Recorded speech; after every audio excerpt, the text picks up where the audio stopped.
آلت سیزن یا فصل آلت کوین ها چیه؟ کی شروع میشه؟ چطوری بفهمیم الان وقتشه یا نه؟ توی این ویدیو همه اینا رو براتون روشن میکنم، از نشونه هاش تا راه های تشخیصش. تا آخر این ویدیو با من همراه باش. سلام بچه‌ها، امیدوارم حالتون خوب باشه. من حسین هستم و اینجا کانال یوتیوب مالینو. قبل اینکه شروع بکنیم در رابطه با آلت سیزن صحبت بکنیم، ازتون خواهش میکنم که اگه هنوز توی کانال سابسکرایب نکردین این کارو انجام بدین. ویدیوهای ما مشخصه که دیده میشه، ولی خیلی از شماهایی که دارین ویدیوها رو میبینین هنوز داخل کانال سابسکرایب نکردین. ممنون میشم که این کارو حتما انجام بدین و لطف بزرگی به من میکنین. خب بریم سراغ آلت سیزن یا اصطلاحاً فصل آلت کوین ها. یک بازه زمانی چند هفته میتونه باشه تا چند ماهه که در واقع آلت کوین ها، کریپتوکارنسی هایی بجز بیت کوین، سودهای وحشتناکی میدن بعضن و حتی کریپتوکارنسی های قدیمی بازار که اصطلاحاً بلاک چین دارن و در واقع پایه و اساس درست حسابی دارن هم میتونن ATH بزنن، میتونن آل تایم هایشون رو تاچ بکنن یا حتی قیمت های بالاتری از آل تایم های قبلیشون ثبت بکنن. یک بازار سبز جذاب پرسوده توی یک بازه زمانی و به خاطر همین پرسود بودنش و رشدای چند صد درصدی که روی بعضی از آلت کوین ها یا حتی میمکنه اتفاق میفته، اصولا واسه سرمایه گذارا و تریدرها جذابه که آقا این چه زمانی دقیقا اتفاق میفته که ما قبلش بدونیم و آماده باشیم. فقط یه نکته وجود داره، اینه که ازتون خواهش میکنم اگر توی آلت سیزن، حالا میگیم که الان هستیم یا نه، و اگر توی آلت سیزن سودی کسب میکنین خیلی پایبند به اون آلت کوین نمونین، یعنی سرمایه‌تون روی اون آلت کوین نخوابونین. آلت کوین ها یک ابزاری هستن برای ما به خاطر اینکه ما از اونا سود بگیریم و به موجودی بیت کوین خودمون اضافه بکنیم. هدف اون بیت کوین است. روی آلت کوین ها نخوابید واسه چند سال، خیلی به درد شما نمیخوره. هر کدوم از این آلت کوین ها حتی بزرگای بازار هم میتونن نابود بشن. پس تمام تلاشتون توی آلت سیزن این باشه که موجودی دلاریتون رو به واسطه آلت کوین ها افزایش بدین برای خرید بیت کوین و اضافه کردن به موجودی بیت کوینتون در زمانی که حالا قیمت بیت کوین آلت سیزن تموم میشه، قیمت بیت کوین یه خورده پایین میاد و بازاری میشه واسه خرید. اون موقع پولتون رو باید حتما نگه دارید. حالا این آلت سیزن زمانی اتفاق میفته که حجم بازار، اصطلاحاً ارزش بازار آلت کوین ها به نسبت ارزش بازار بیت کوین یک افزایش نسبتا شدیدی پیدا میکنه. پول از بیت کوینی که رشد کرده میاد خارج میشه و وارد آلت کوین ها میشه. اونجا ما بهش میگیم اصطلاحاً آلت سیزن یا حالا آلت پارتی، مهمونی آلت کوین ها، به خاطر سود چند صد درصدی که به خیلی از سرمایه گذاراشون و هولدراشون و حتی تریدرها میتونن بدن. یه سری نشانه داره که چند تا از این نشانه ها، دو سه تا از این نشانه ها رو براتون میگم. اولین نشانش اینه که قیمت بیت کوین اینقدر میره بالا، از تصور افراد خارج میشه و به حدی میرسه که دیگه سرمایه گذارها به این نتیجه میرسن که آقا قیمت بیت کوین دیگه بیشتر از این منطقی نیست بره بالا و ما باید پولمون رو وارد آلت کوین ها بکنیم. پس این یکی از نشونه هاش بالا رفتن بیش از حد قیمت بیت کوین. یه نکته دیگه این که مثلا یک اتفاق خاصی توی حوزه کریپتوکارنسی بیفته، توی آلت کوین ها، مثلا یک تکنولوژی خاصی اتریوم ارائه بکنه یا بقیه آلت کوین ها مثلا مثل سولانا یک تکنولوژی خاصی ارائه بکنن، یه اتفاق خاصی بیفته، مثلا مثل متاورسی که توی بولران قبلی، توی آلت سیزن دوره قبلی داشتیم. خب چند تا از کوین های اون دوره واقعا رشدهای وحشتناکی کردن و اینها کمک میکنن به تحریک شدن این موقعیت آلت سیزنه.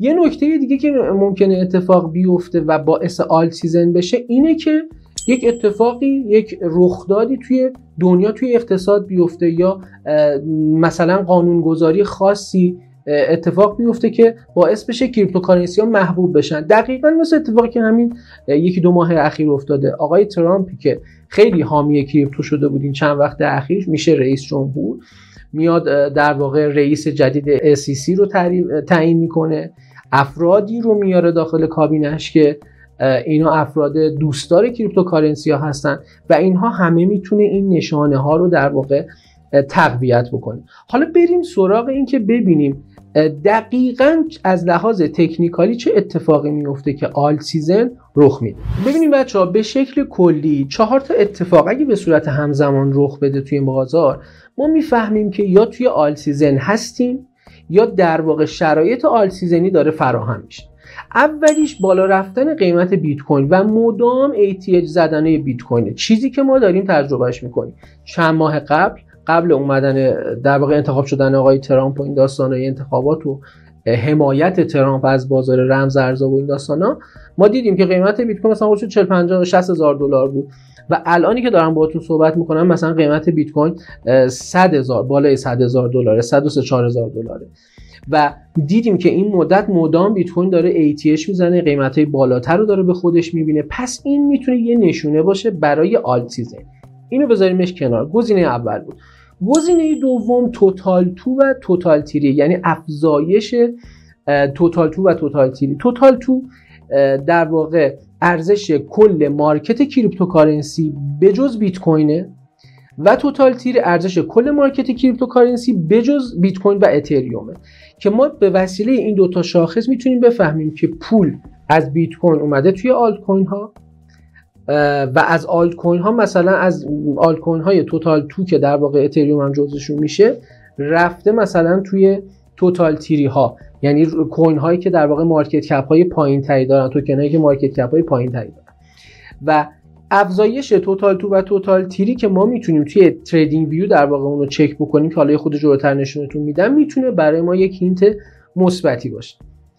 مورد بعدی کاهش دامیننس بیت کوین. ما چند تا دامیننس داریم: دامیننس بیت کوین، دامیننس تتر و دامیننس آلت کوین ها که در واقع میزان سلطه، یا بهتر بخوام بگم مثلا اگه دامیننس بیت کوین 50% باشه، یعنی 50% پول کل بازار کریپتوکارنسی توی بیت کوینه. خیلی ساده. حالا اگه این نسبت هی بالا پایین بشه، خب مشخصه دیگه، وقتی 58% مثلا باشه بقیهش توی آلت کوین هاست، یا کمتر بشه پایین تر بشه این نسبت باید حفظ بشه. این شاخص رو ما میتونیم توی سایت های مختلفی مثل کوین مارکت کپ، مثل کوین گکو، مثل بلاک چین سنتر که حالا خود جلوتر بهتون نشونش میدم، میتونیم در واقع اینا رو چک بکنیم. ایندکس های مختلفی هستند و بر اساس اون ایندکس ها ما میتونیم اینا رو بررسی بکنیم. پس کاهش دامیننس بیت کوین و در مقابلش افزایش دامیننس آلت کوین ها میتونه برای ما یک هینت مثبت دیگه باشه.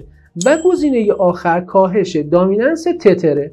وقتی که دامیننس تتر کاهش پیدا میکنه، سلطه تتر کاهش پیدا میکنه، یعنی چی؟ یعنی پولا از استیبل کوینی مثل تتر داره میره توی بازار بچرخه، حالا توی بیت کوین یا توی آلت کوین ها، هم داخل بیت کوین میشه هم داخل آلت کوین ها. توی آلت سیزن گفتم دیگه یکی از نشونه هاش بالا رفتن قیمت بیت کوین هم هست. اگه مثلا یک شرایطی داشته باشیم که قیمت بیت کوین بریزه ولی آلت کوین ها برن بالا، اون خیلی آلت سیزن نیست، یک شرایط ریکاوری صرفا اتفاق میفته واسه آلت کوین ها. پس 4 تا پارامتر شد. یه جنبندی بکنیم: بالا رفتن قیمت بیت کوین، افزایش توتال تو و توتال تیری، حجم بازار کریپتوکارنسی ها به جز بیت کوین، و کاهش دامیننس تتر و کاهش دامیننس بیت کوین. این 4 تا میتونه به ما یک هینتی رو بده که ما توی شرایط آلت سیزن هستیم. خب حالا بریم توی سیستم. من یه چند تا پارامترهایی که بهتون، متریکایی که بهتون معرفی کردم، مثل توتال تو و توتال تیری و دامیننس و اینا رو ببینیم اینا رو از کجا میتونیم چک بکنیم. اولین ریفرنسی که میتونید ازش استفاده بکنیم و خیلی ساده است و اصلا نیازی به در واقع دونستن اطلاعات تکنیکالی یا چیزای خاصی هم نداره، سایت کوین مارکت کپ. وارد سایت کوین مارکت کپ میشیم. همینطور که اینجا میبینین چند تا باکس اینجا وجود داره. چیزی که باهاش کار داریم همین دامیننسیه که الان اینجا دارین شما میبینینش. من روی دامیننس کلیک میکنم، ما رو وارد یک صفحه میکنه که اینجا توی این صفحه ما هم داریم در واقع دامیننس بیت کوین رو اینجا میبینیم، هم دامیننس اتریوم رو میبینیم، هم آدرس که در واقع بقیه آلت کوین ها بجز این دوتا میشن. الان در حال حاضر دامیننس بیت کوین 6% ریزش داشته و عددش 53.9. اتریوم 13.1، حالا مثلا نزدیک 6 دهم ریزش داشته و بقیه آلت کوین ها مثبتن. یه چیز خیلی جالبی که داره اینجا الان میتونه به ما نشونه بده اینه که پول داره میره توی بقیه آلت کوین ها به جز اتریوم و حالا بیت کوین هم که اصلا خودش اصلا آلت کوین نیست. پس در واقع یه نکته خیلی جالبیه در این داره میره پول سراغ آلت کوین های دیگه ای جز اتریوم. این یه هینت مثبته. هیستوریکالش هم شما میتونید چک بکنین که مثلا دیروز چقدر بوده، هفته قبل چقدر بوده، ماه قبل چقدر بوده. توی چارت سمت راست هم شما میتونید در واقع بیت کوین دامیننس رو چک بکنین و یه قابلیتی دیگه که دارین که دامیننس بقیه کوین ها رو بتونین چک بکنیم، مثل ETH و USDT و BNB و سولانا. همین مثلا 4-5 تا کوین برتر بازارن که اینجا میتونیم در واقع دقیق ببینیم که چند درصد بودن، مثلا توی تاریخ فلان چند درصد دقیقاً دامیننس بیت کوین بوده، BNB چقدر بوده، سولانا چقدر بوده و بقیه آلت کوین ها. خب حالا بریم سراغ شاخص دیگه که باید توی تریدینگ ویو چکش بکنیم. من تریدینگ ویو رو باز میکنم. ما اینجا چند تا شاخص داریم. BTC دامیننس که الان توی کوین مارکت کپ چکش کردیم، اینه. تتر دامیننس که در رابطه باهاش صحبت کردیم. توتال ارزش کل مارکت کریپتوکارنسی هاست. توتال تو ارزش کل مارکت کریپتوکارنسی هاست بجز بیت کوین. توتال تیری ارزش کل مارکت کریپتوکارنسی بجز بیت کوین و اتریوم و آدرز هم بجز بیت کوین و اتریوم، یا بهتر بخوام بگم بجز 10 تا کوین برتر بازار که حالا مارکت کپ های بالایی دارن. یعنی همون آلت کوین های ریزه میزه‌ای که حالا مارکت کپ های کوچیک‌تری دارن و خیلی وقتا دیدیم که رشد قیمت های چند صد درصدی اصلا روی اونا اتفاق میفته. پس این چند تا شاخص رو ما اینجا داریم. بیت دامیننس رو که من اینجا بهتون توی کوین مارکت کپ نشون دادم، شما اینجا خودتون میتونید راحت اینو اینجا بررسی بکنید، نیازی به تکنیکال خاصی هم نیست. برای اضافه کردن اینها هم به لیست اصطلاحاً واچ لیست تریدینگ ویوتون، مثلا من توتالو حذفش بکنم، دوباره اضافه کنیم، اینجا به علاوه رو میزنیم، مینویسین توتال. اینجا توتال براتون میاد. بیت کوین رو دامیننس بیت کوین رو بخواید سرچ بکنید مینویسید BTC.D. BTC دامیننس رو براتون میاره، یا USDT.D دامیننس تتر رو براتون میاره.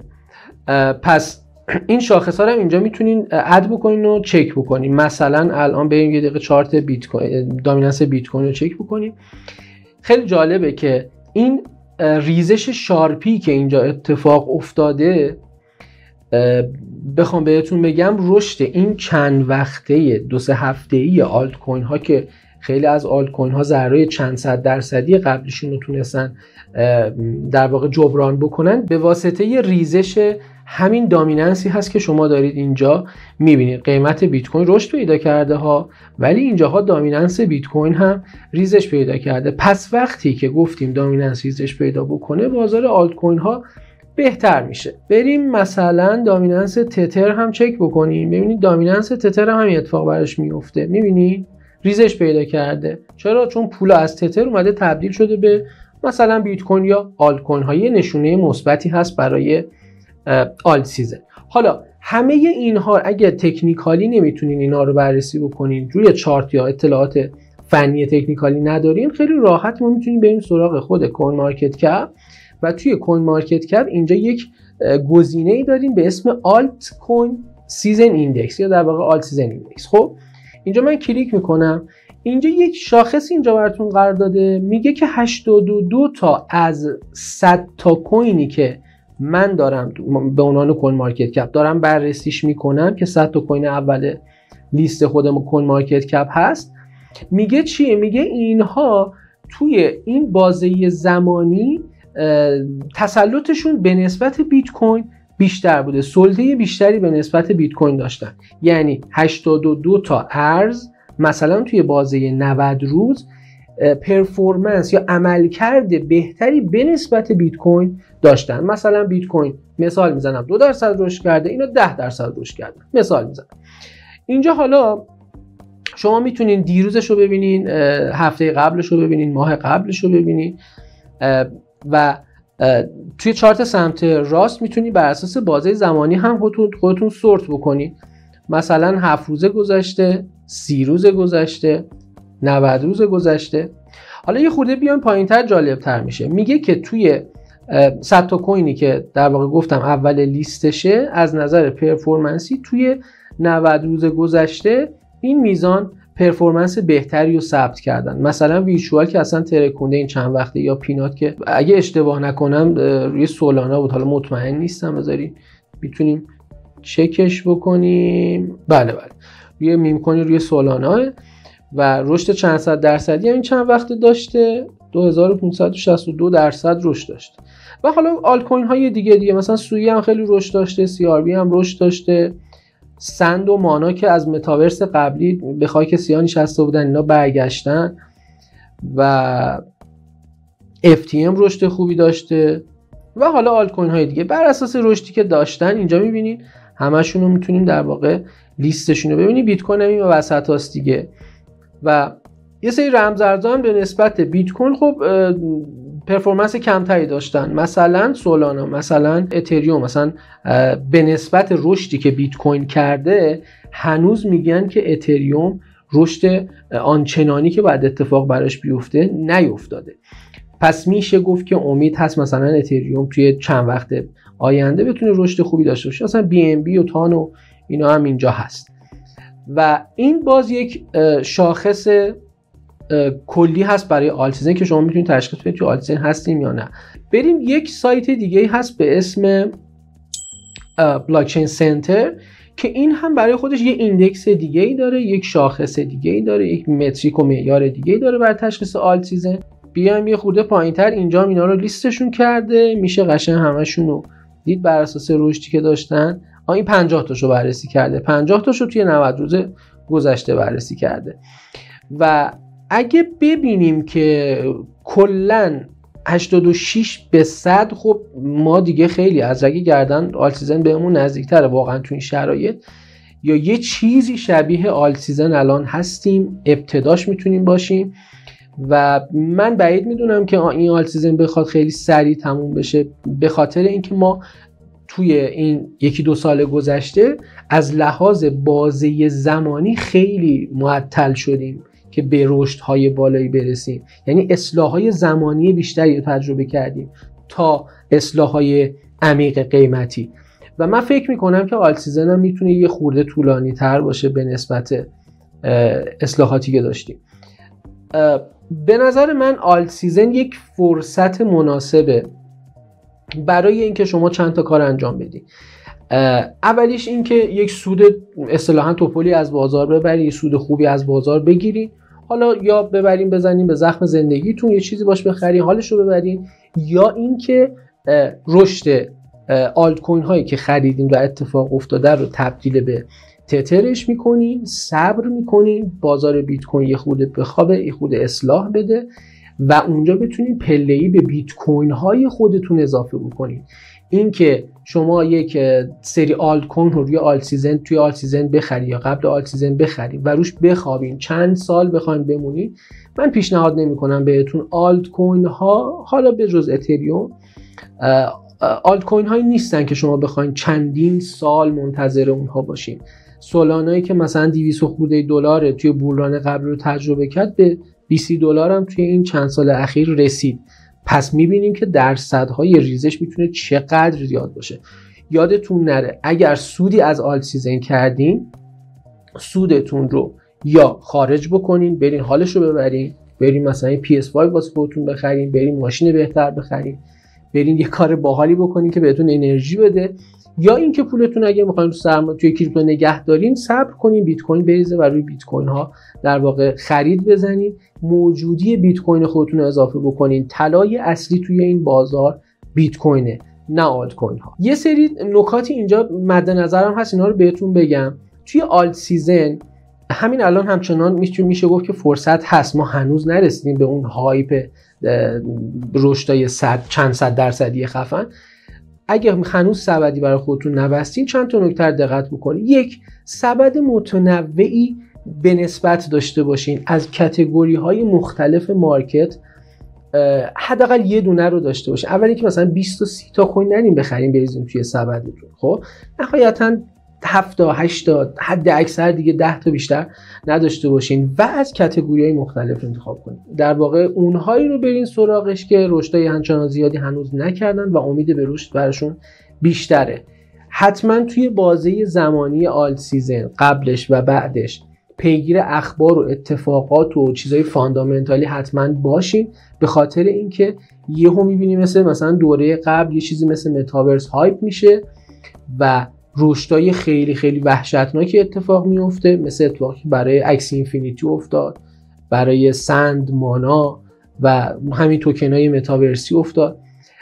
تکنیکال ها هیچ وقت یادتون نره، شاخصایی که بهتون گفتم و اگر توان در واقع اطلاعات تکنیکالی دارین بر اساس به شکل مثلا سطوح حمایت مقاومتی ترن لاین چیزی برای خودتون تصویر بکنین، آماده باشین، حواستون خیلی به این بالا زدن ها، پول بک زدن های همین توتال 2 و توتال تیری و در واقع BTC دامیننس باشه و یادتون نره سودی که از این بازار میکنین رو وقتی که کردین خارج بکنین، برین حالشو ببرین یا یه جای دیگه سرمایه گذاری بکنین.